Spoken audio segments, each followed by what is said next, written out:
আসসালামু আলাইকুম। গ্রামীণ জীবন চ্যানেলের পক্ষ থেকে স্বাগতম। আজ আমি রান্না করব সুগন্ধি পাতা সুস্বাদু খিচুড়ি। সামনে আসছে বর্ষাকাল। বর্ষাকাল মানেই খিচুড়ি। বৃষ্টি ভেজা মৌসুমে খিচুড়ি খেতে অনেক মজা লাগে। তো প্রথমে আমি চাল ডাল মিক্সড করে নেব। এরপর পানি দিয়ে ভালোভাবে কষলে ধুয়ে নেব যতক্ষণ না পরিষ্কার পানি বের হয়।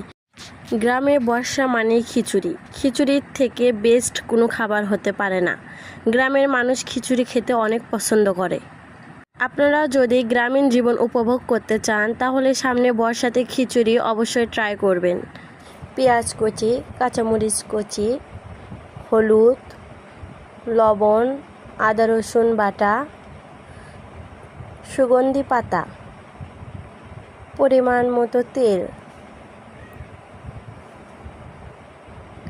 দিয়ে ভালোভাবে মেখে নেব। মাখাটা যত ভালো হবে খিচুড়ি খেতে ততই মজা হবে।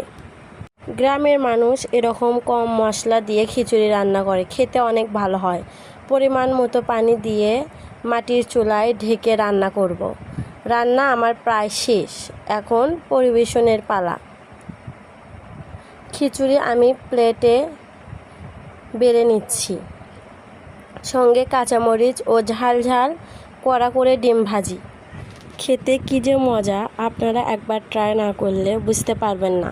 আমার ভিডিও যদি একটুও ভালো লেগে থাকে চ্যানেলটি সাবস্ক্রাইব করে পাশে থাকবেন।